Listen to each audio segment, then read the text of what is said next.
एक गुरु अपने शिष्यों को उपदेश दे रहे थे। वो उन्हें समझाने की कोशिश कर रहे थे कि जिस प्रकार एक बीज को जमीन में डाला जाता है, फिर धीरे धीरे बीज अंकुरित होता है, वो एक पौधा बनता है और फिर वो पौधा विपरीत परिस्थितियों को सहते हुए कभी धूप कभी बरसात बड़ा होता जाता है और कई वर्षों के पश्चात वो फल देना शुरू करता है।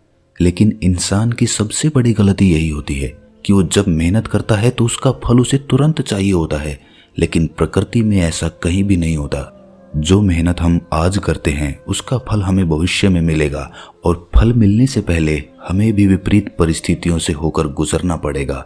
और अगर हम उन परिस्थितियों में हार मान लेते हैं तो हमें अपनी मेहनत का फल कभी नहीं मिलेगा। यही असीम सत्य है और इसी तरह हमारी प्रकृति काम करती है। गुरु ने अपने सभी शिष्यों को संबोधित करते हुए कहा कि तुमने अपने जीवन में बहुत से ऐसे लोगों को देखा होगा जो शुरुआत में बहुत मेहनत करते हैं, लेकिन कुछ समय बाद जब उन्हें मेहनत का कोई फल नहीं मिलता तो वो निराश हो जाते हैं और फिर उसके बाद मेहनत करना भी छोड़ देते हैं। लेकिन कुछ समय बाद उन्हें एहसास होता है कि अगर हम वैसे ही मेहनत करते रहते, उसी काम पर लगे होते, तो आज हमें कामयाबी मिल गई होती। क्योंकि जब वो अपने आसपास के लोगों को उसी काम में कामयाब होते हुए देखता है तो उसे एहसास होता है कि मुझे उसी काम में लगा रहना चाहिए था, उसी लक्ष्य पर केंद्रित रहना चाहिए था, तो शायद मुझे भी कामयाबी मिल गई होती। लेकिन उस समय पश्चाताप के अलावा उसके पास और कोई रास्ता नहीं होता।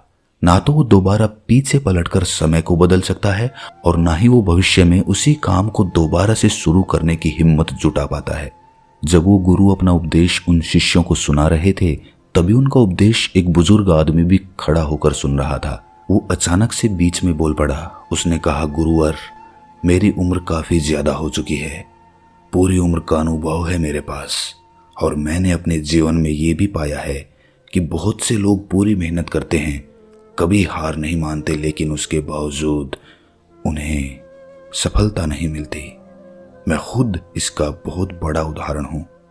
मैंने अपना पूरा जीवन एक ही लक्ष्य पर केंद्रित रखा, लेकिन उसका फल मुझे आज तक नहीं मिला। तो मैं ये कैसे मान लूं कि जो आप कह रहे हैं वो सही है? आप इन शिष्यों को गलत दिशा पर ले जा रहे हैं। उन्हें सही दिशा दिखाइए, उन्हें भ्रमित मत करिए, वरना आपको बहुत बड़ा पाप लगेगा। गुरु ने मुस्कुराते हुए कहा कि तुम्हारे पूरे जीवन की शंका मैं कुछ समय में दूर कर सकता हूं, लेकिन उसके लिए तुम्हें समर्पण की भावना रखनी होगी। अगर तुम समर्पित होकर वो करोगे जो मैं कहूँगा, तो तुम्हारे मन के सारे संशय दूर हो जाएंगे। फिर तुम्हें सही मार्ग पता चलेगा कि सफलता के लिए किस तरह कदम दर कदम आगे बढ़ा जाता है। अगर तुम कुछ दिनों के लिए मेरे आश्रम में रहने को तैयार हो तो तुम्हें वो रास्ता पता चल जाएगा, तुम्हारे मन के सब संशय दूर हो जाएंगे।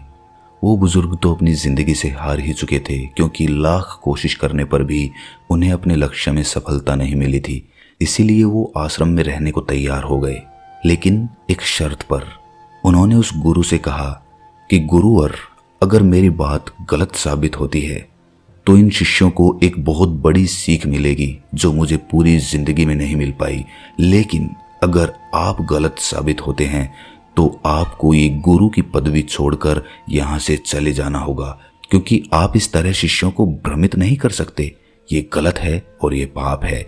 आपको फिर उसके बाद इस गद्दी का कोई हक नहीं रह जाएगा। गुरु ने ये चुनौती स्वीकार कर ली। अगले दिन सुबह सुबह गुरु अपनी हथेली पर कुछ बीज रखकर उस बुजुर्ग व्यक्ति के पास पहुंचे। उसके सामने अपनी हथेली करते हुए गुरु ने कहा कि तुम इनमें से कोई भी 4 बीज चुन लो। बुजुर्ग आदमी ने बिना कुछ सोचे समझे उनमें से 4 बीज उठा लिए। इसके बाद गुरु ने उस व्यक्ति से कहा कि अब इन बीजों की जिम्मेदारी तुम्हारे ऊपर है।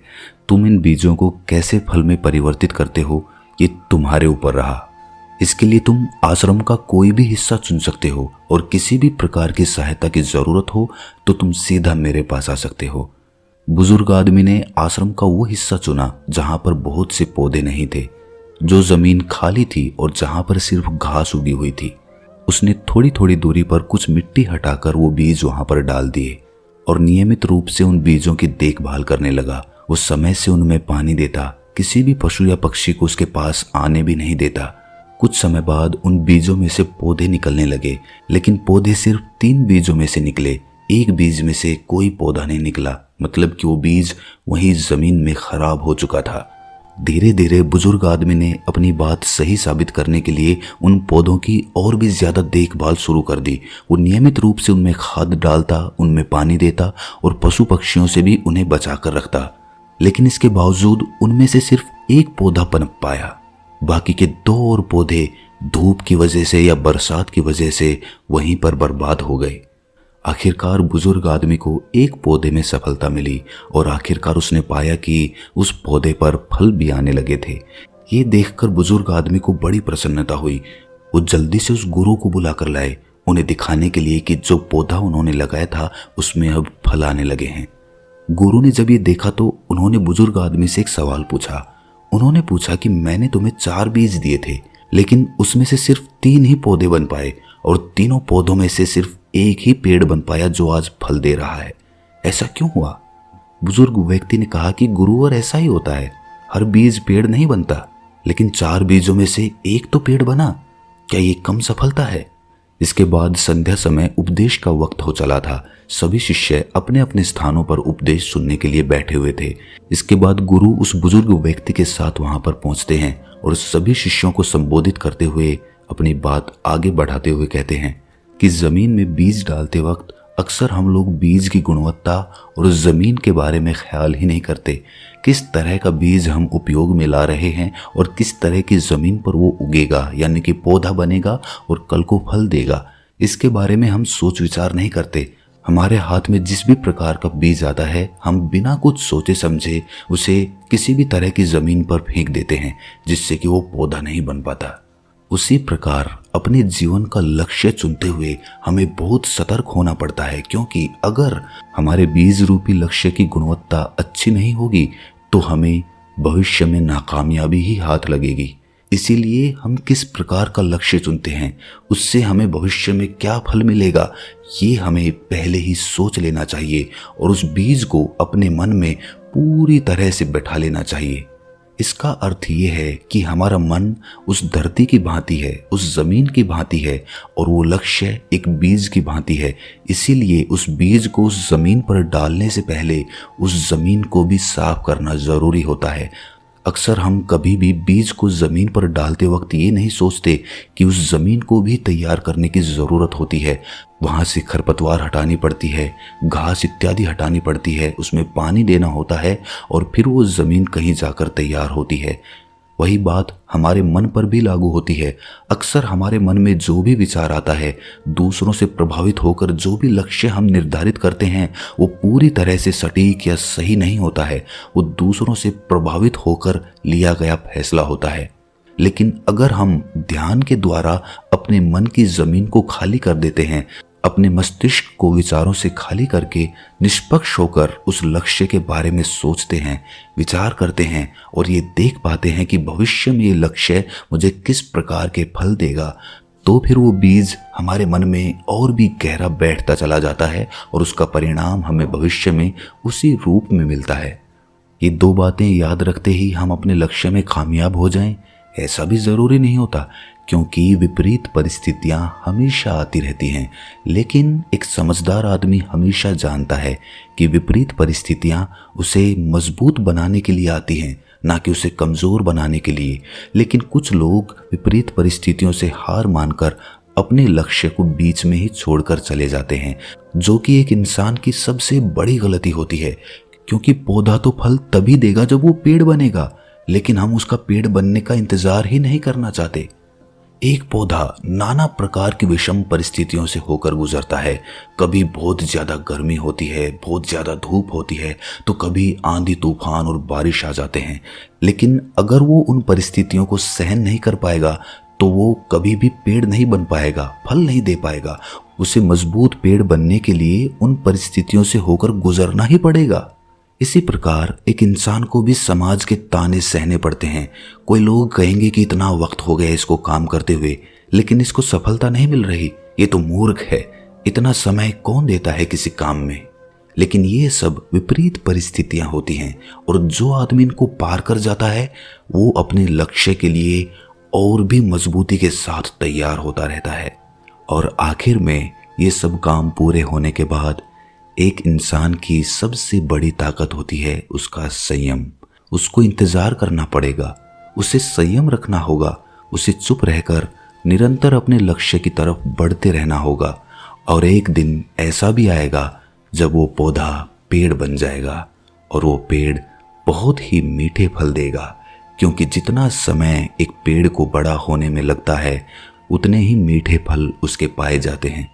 इसीलिए जिंदगी में कभी हार मत मानना, अपने लक्ष्य की तरफ निरंतर बढ़ते रहना। अपनी बात खत्म करते हुए गुरु ने बुजुर्ग आदमी से पूछा कि अगर आपके मन में अब भी कोई संशय है कि आप जीवन में क्यों सफलता हासिल नहीं कर पाए तो आप पूछ सकते हैं, लेकिन जो बातें मैंने बताई हैं अगर आपने उन बातों का पालन किया होता तो आप जरूर कामयाब हो गए होते। बुजुर्ग आदमी ने हाथ जोड़कर गुरुवर को कहा कि हे गुरुवर, ये शिष्य बहुत ही किस्मत वाले हैं कि इन्हें आप जैसा मार्गदर्शक मिला। काश मुझे भी अपनी जवानी में ऐसा ही मार्गदर्शन करने वाला कोई गुरु मिला होता तो मैं भी अपने जीवन में कामयाब हो सकता था। लेकिन देरी से है दुरुस्त आए। कम से कम आज तो मुझे पता चला कि मुझसे क्या गलतियां हुई थी और क्या कमियां रही थी। शायद मैं अपने बच्चों को सही शिक्षा दे पाऊं, शायद उन्हें सही रास्ता दिखा पाऊं। आज मेरी आंखें खुल गई, लेकिन दर्द इस बात का है कि मेरी आंखें इतनी देर से खुली हैं। अब मेरे पास करने के लिए भी कुछ नहीं बचा। अगर अब मैं ये ज्ञान ग्रहण कर भी लूंगा तो उससे मेरा क्या बदलाव होगा? ये सिर्फ दुख और पीड़ा देगा कि मुझसे ये गलतियां हुई। गुरुवर ने बुजुर्ग व्यक्ति की पीठ थपथपाते हुए कहा कि जिंदगी में ज्ञान ग्रहण करने के लिए कोई उम्र नहीं होती है। तुम्हें लग रहा है ये कि तुम्हारा समय बीत चुका है, लेकिन जरा ये सोचो कि जाने से पहले यानी कि मरने से पहले तुम्हें एक असीम सत्य के बारे में पता चला, एक ज्ञान के बारे में पता चला, अपनी गलतियों के बारे में पता चला। कितने ही लोग ऐसे होते हैं दुनिया में जो ये जाने बिना चले जाते हैं कि उनसे जीवन में क्या क्या गलतियां हुई है। तुम तो किस्मत वाले हो, तुम्हें तो पता चल गया है। तुम आने वाली पीढ़ियों को सही रास्ता दिखा सकते हो, और सही रास्ता दिखाने से ज्यादा बड़ा काम या ज्यादा बड़ा लक्ष्य इस दुनिया में कोई नहीं हो सकता। अगर कोई लक्ष्य सिर्फ हम अपने लिए निर्धारित करते हैं तो उससे सिर्फ हमारा भला होता है, लेकिन जब हम दूसरों का मार्गदर्शन करते हैं तो उससे पूरी कायनात का भला होता है, पूरी दुनिया उससे प्रेरित होती है। इसलिए निराश मत होना, जीवन के प्रति सकारात्मकता हमेशा बनाए रखना। गुरुवर ने अपना उपदेश खत्म करते हुए कहा कि कल से हम एक ही लक्ष्य पर काम करना शुरू करेंगे। उस लक्ष्य को अपने मन रूपी धरती में पूरी तरह से बोएंगे ताकि वो भविष्य में अच्छे फल दे सकें। तो दोस्तों, कैसी लगी ये कहानी आपको कमेंट सेक्शन में ज़रूर बताना, और अच्छी लगी हो तो इस चैनल को सब्सक्राइब करके नोटिफिकेशन बेल को ज़रूर प्रेस कर देना, क्योंकि जब भी हम ऐसी ज्ञानवर्धक कहानियाँ डालेंगे तो आपके पास सीधी नोटिफिकेशन पहुंचेगी। आपसे कोई भी ज्ञान या कोई भी कहानी मिस नहीं होगी। तो मिलते हैं अगली कहानी में, तब तक के लिए अपना ख्याल रखें।